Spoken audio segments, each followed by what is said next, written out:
years ago this Thanksgiving. Hold on. Okay. I want this for Facebook also. I'll put it up. 52 years ago, this Thanksgiving was my bar mitzvah. I read an article in Psychology Today years ago that we have no memories. People in our generation are not going to have any memories of the past, only from pictures or from videos. I have no memories of my bar mitzvah because there were no pictures. I asked my mom why there was no pictures, and I don't remember what she answered. Anyway, the opening of my speech, Thanksgiving Day, 1959, in addition to being a national holiday, will always have a special and personal meaning to me. For in this very day, when our forefathers stopped to offer thanks, I too, as a bar mitzvah, wish to express the same feelings. Obviously, that wasn't a speech I wrote, because my mother wouldn't let me give the speech I wrote. Uncle Irving wrote that speech. I went on, the speech went on, and I thank God for keeping my grandmother alive, and my parents, and my sister. And today, 52 years later on Thanksgiving, I want to thank God again for all of you who are here. I want to thank Eileen, the love of my life, who we sit and talk together when we're not on our iPhones. She's put up with this. And I love her very, very much. I said it better the other time. I know. How was it better? I don't know. It was more. When the first biblical talk, when God created Eve, He called Eve his Ezer Kenegdo, which in Hebrew means his helpmate. That's what they made Eve. But it's very difficult to translate that because little girls don't grow up saying, I want to be a helpmate to somebody. It's fairly wimpy. It's not right for women. But I looked a little further in the Torah, and it uses that word helpmate, help, 20 other times, and it's always about God helping His people when they're in dire straits. And that's what I think Eileen is there. That's what I think it really means. It's powerful. These words remind me of a woman that's been entrusted with the life of her husband. She is an adventure that lives side by side, standing by him even in the darkest hour. Without her, he is lost. That's what it really means to be. Susie, Scott, and Dahlia, pure nachas. I just love the three of you. I love being, you wake her up. I love being called Grandpa. You made me a grandpa. Franny B, all we do is laugh and laugh and laugh. Every day of our lives. It's making our mother in heaven very, very happy. I didn't say this last time. I just said it now. The Smedleys and the Smedley family. Who could have picked better Mahatonim? Steve has a collection of Dylan bootlegs. He has Yankee season tickets. We go to fish concert. He likes schnapps and herring. Who could be more blessed than me?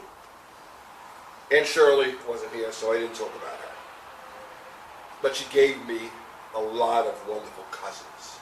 And cousins, I read on Facebook a little, and cousins, you've read that quote on Facebook that says, cousins are our first friends, confidants. They share our first joys and heartbreaks and are ever present in our memories and childhood. No one will ever understand your crazy family like your cousin. And I want to thank all my cousins for being here. And even before, when I went into the room and saw Dolly playing with her cousins, I remembered playing with Abby and Lenny while the adults were in the other room. It was exactly the same thing. I love all my cousins. Shirley, who's not here, and Jill, who wasn't here when I gave the speech, but Abby is here. She's the only person who was at my bris in utero with Shirley, at my bar mitzvah, and at my first wedding. You said that? Yes.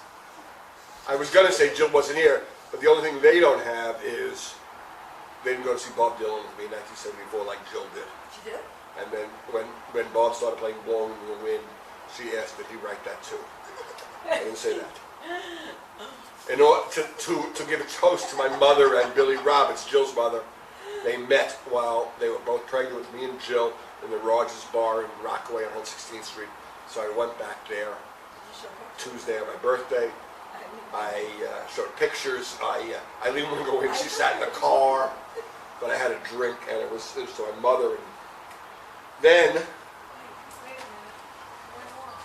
Oh no. so it's 52 years since my bar mitzvah, and now it's my friends, and it's 52 as a deck of cards. So we go all the way back Yeah. to the first year, and that's Jill. She's my oldest friend. And then a few years later, we have Ellery and Emily in 1970. And then we go to Pliska's in 1972. And isn't it amazing that all you people are here? Well, that's the only people I wrote down. And Franny Kay in 1974.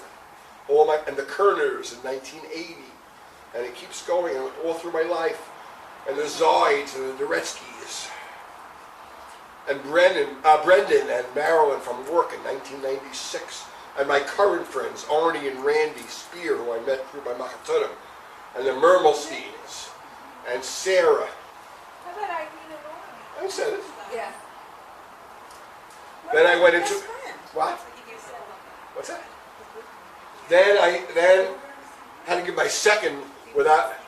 You can't have a festive meal. It said you can't have a festive meal without another talking about the Torah.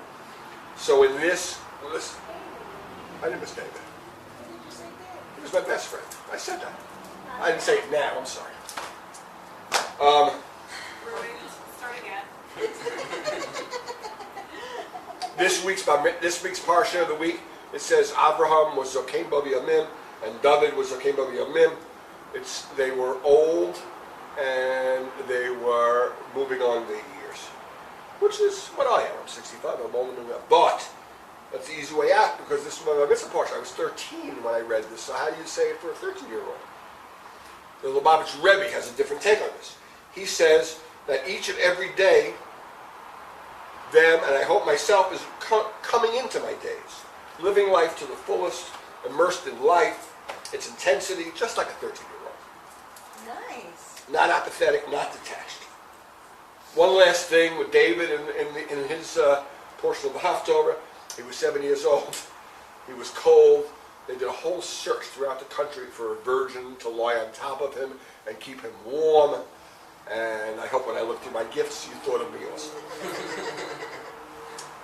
One more thing. David, my friend, when he walks around shul, people say, "What's the matter with Bruce? What happened to Bruce?" Eileen, people come up to her and say, "Is Bruce okay?"